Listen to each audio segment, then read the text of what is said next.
So we're gonna take you guys through a mobility and recovery session. Okay, we got Connor and Dean, part of my high school football team that I train. Just played a game last night, got the dub, but they're a little jacked up. So we're gonna run through some mobility movements from the bottom up the chain, okay? So if you're in season and you're looking for some sort of mobility to work from the ankle, knee, hip, shoulder, neck, chest, right? We have a quarterback right here and a receiver. So jacked up shoulders, a little bit of the groin issues going on. What do you got going on? Just soreness, tightness all around.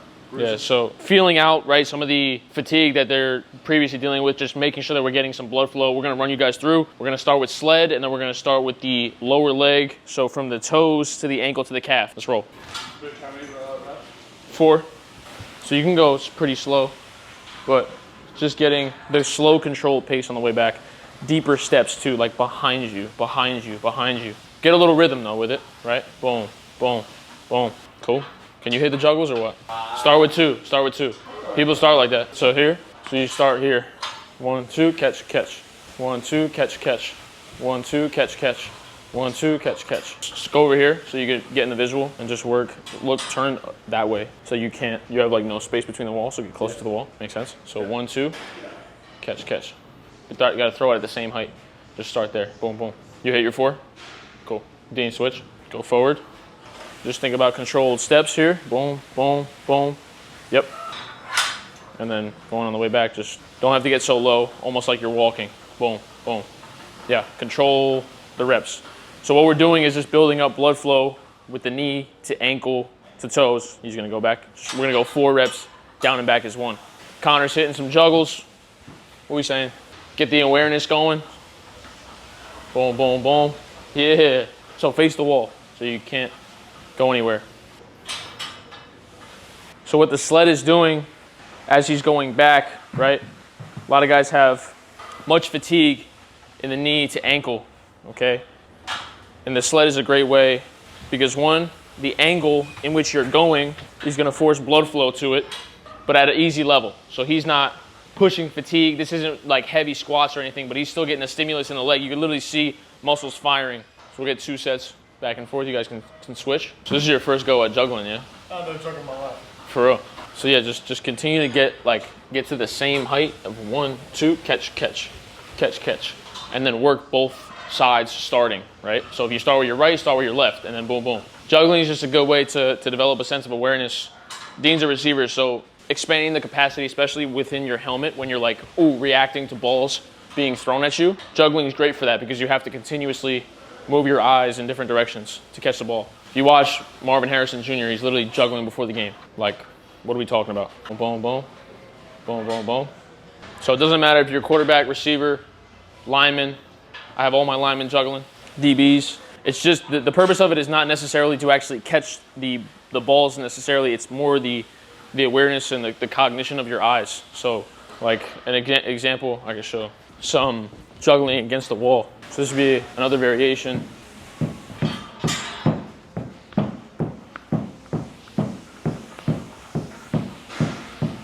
Variations as well as like single arm going back and forth. So if you literally just had 1 tennis ball and you had a wall, what I do with some of the receivers that come in is literally just mess around with throwing and running side to side. So I'll be here and I'll tell them to throw it in front of them and catch it. And you just can go faster as you go. You're getting a whole session in building up capacity to catch. So next thing we're working is the lower leg itself. So they're pretty warmed up from the sled. Just build some blood flow to the lower leg. Again, resting will do you no better than sending blood flow to the joints. Blood flow heals the body, okay? Obviously we're not, gonna lift like crazy after the game, but the purpose of gaining mobility and recovering the joints faster when in season is getting in the deeper ranges, passively lengthening but also strengthening like the knees and the connective tissue. So when they're in this deep knee bend here, as well as for the ankle, right? Usually that's tight or jacked up. They're wearing cleats, slamming their feet into the shoe. Great way to open up. So you can show like the angle from here, where they're at. So yeah, so you can tell the mobility. Connor's pretty good in terms of like getting the big toe, like the midfoot almost to the floor. Dean, you wanna try to continue to press the toes into the ground, almost start to lean back. You can see that mobility right there, that's great. The fascia of the foot is a very important thing in terms of just not having any that crampiness feeling in the bottom of the foot. Okay, a lot of guys that are springy, a lot are jumping, or they're making cuts, and they don't have that freedom to move toes. They can get that feeling. So that's a great way to open up, especially wearing cleats for a long time. So now we're going into the lateral tib. So we're going side to side with these. So now we just opened up the back side of the foot. Now we're going sitting on the tibialis itself. Okay, so I like to shift between sides. You actually get a little bit of a glute stretch if you kind of get the glute to touch the floor. And if you're actively twisting in and out of the knee joint, so you see what they're doing here, this knee is getting twisted a bit, and you stretch areas that you don't normally stretch when you just do like a normal couch stretch or just holding here. You're actually twisting between sides, opening sides of the glute, just like that. And it's really just opening up the tibialis, which often gets tight or jacked up, as well as the knee itself. A lot of guys, sometimes they can't really get into this movement, and they just have to press here and just work here to a point where their knees can feel good enough to be able to sit and feel comfortable here. Then you can get to the point when you're shifting between sides. But they started at this beginner level, and now they can get to the point where literally just balancing on the tip itself. So next thing we got is a slant calf stretch. Purpose of this is to just open up. Okay, we're going up the chain now. So we just first did the toe, then we did the tib. Now we're gonna hit higher than that, which is the calf itself. So the goal with this is to, one, actually flex your tibialis muscle, squeeze the quad, and then roll the hips forward more, okay? And he's gonna feel it down the entire chain on this side, as well as Connor here. Try to roll the hips forward a bit more. You wanna put all your pressure onto the big toe of the foot, okay? You should feel it from the Achilles all the way up the chain to like the high calf, okay? And obviously start where it feels good. People can even start just here when they're just like this, holding that stretch there. If that's the level that you're at, then just work there, okay? But adding in the slant, because again, how is their ankle mobility gonna be when they make a cut, right? Let's say Dean was making a cut last night. He got into this position. Well, how is he gonna be comfortable in that position? Movements like this, because his Achilles is gaining the range to be able to be here and not have that torn Achilles, rupture an Achilles or whatever. So that's the purpose, is to gain that flexibility first. So next thing we got is a bit of a superset, targeting all areas of the hip from front to back to out to inner, okay? So we're gonna go split squat hold. Connor's groin's a little jacked up, so all we're doing is just regressing, going higher. So it doesn't mean to stop doing the movement if you have a bit of pain. Dean, try to slide back a bit more, put more weight on the back leg. Good. Lean back a bit more as well. You wanna be active here.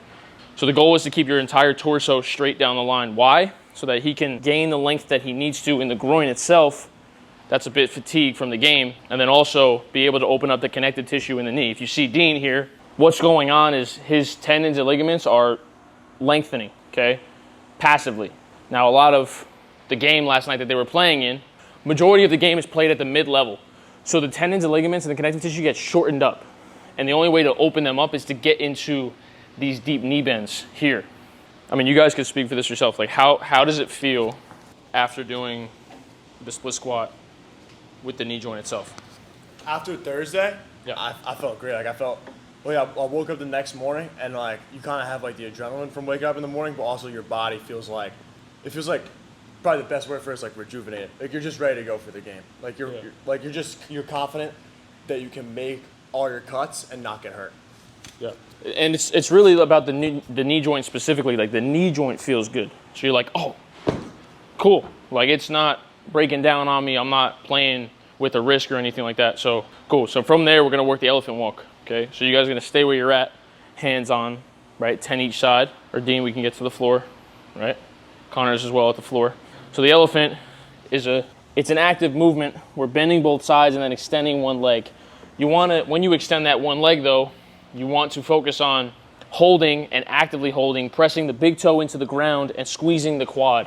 Okay, so Luke, let's come over here. So to see what Connor's doing, as he goes down, he extends the leg, only one leg straightens out. When he bends, this quad is flexing and he's engaging the big toe into the ground, which is gonna open up from the upper calf to the lower hamstring. So about midway, this is being opened up. So behind the knee, if you have any lingering issues, this is a great way to solve it right here. It's a passive, little slight knee bend to get a little blood flow and then extend and lengthen the chain all the way up to the glute. Okay, so they're at a point where they're able to get close to hands to floor. That's a goal to get to. If you can't get there, cool. We're working here and actively just playing at this height or even here. Okay, so they're getting 10 reps each side, making sure that they're working at a level where they know they have a good amount of tension Okay, making sure they're feeling the stretch. Okay, so next thing we got is the couch stretch. Okay, now this scales to beginner levels. They're again at that more advanced level. For the average quarterback or receiver, if you can't get into this, there's so much more potential with the joints and overall feeling good while you're playing. Okay, the couch stretch is number one for that. Dean, try to slide knee back completely. Yeah, we're working there. So try to squeeze. The goal is to get the glute and the ankle to touch, and then we're squeezing the glute and our abs at the same time. So that's number one. And we're pushing, pressing, and almost kicking into the wall actively. So that's the goal with these. Okay, we're holding for 40 seconds roughly, driving into the ground with that other leg. The goal is to almost get to the point where hands are loose on the side and you're almost getting that shoulders to wall. So they're pretty close, but the majority of the guys on the team and majority of the guys on your team most likely can't even get up with their hands on the floor, right? Like that is where they're at. So just work at this at the level that works. I'll show a visual on the screen of like the progressions to go through from like beginner to this level, right? And just working your way there instead of just like thinking, yeah, I got to get the shoulders to wall and then I strain my hip flexor, right? Like continuously, actively work there. It should feel good, okay? You don't want to press, like first you'll feel it in the quad, right? We first feel it in the quad and then it goes up to the hip flexor and then you can stand up, okay? But continue to be active with the core, but also squeezing the glute. That's number one. So you can tell Dean's got a little slight tightness compared between sides here. So you'll notice a lot of imbalances, or you'll notice the imbalances to be a bit more clear with some of these movements. Pigeon push-up, this one is mainly to target the outer glute.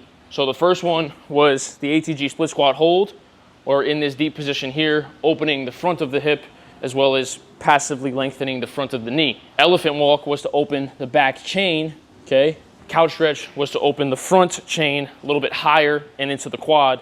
Now we're getting into the pigeon push-up, which is opening the outer glutes, okay? So for anybody who's cutting or breaking, and for Connor, he's constantly throwing from here, this can't have any restriction. I played quarterback in college and safety. I played safety in college and quarterback in high school, and it was either here or it was either here, and I felt restricted here. And this movement specifically was helped me be able to target the glute, the exact area that was tight. I usually had like sciatica, which is like that static feeling down the leg, and this was number one. So the goal was to really get the chest to touch the knee, trying to keep not so much of the round of the back. You're trying to feel this stretch in the bottom glute here, and then he's pressing up from the bottom and pressing the knee into the ground. How's the lighting look? So yeah, goal is to get chest to the knee and then pressing the knee into the floor. Again, making sure that you're feeling that outer glute being targeted with the stretch. So we just targeted the outer glute. Now we're gonna focus on the inner, okay? Which is a great movement for that is the butterfly. You can also do a wall groin stretch, more beginner for you. But the goal with these is to, one, the glutes are almost completely against the wall. My back is flat. I go down and I actively squeeze my glutes. And then I press against my hands as I come up. So they're down, right? They go down, they squeeze glutes and they arch the back. Arch, arch, arch, arch, arch, and then press against your hands as you come up. So it's almost a stretch for the groin and then you strengthen it coming back up, okay? 20 reps is a good goal to get to. Again, you don't have to bring the legs so far into your body, but the number one thing is really to keep that arch, because that's what's going to lengthen the groin and the adductors to the maximum. And also making sure that you're continuously pushing against your hands, right? The groin is a very vulnerable position if you don't work it, and most athletes don't target this area specifically, okay? And so if you think about going from side to side or laterally sprinting, this is all groin, okay? Quarterback throwing, this is a groin movement. So to open up and balance between sides is going to minimize a lot of imbalances, but also pain, tweaks, anything that you have in the game, right? Connor, like you said, you had your groin was some groin issues yesterday. I mean, like, how's this feeling now in terms of doing this? Yeah.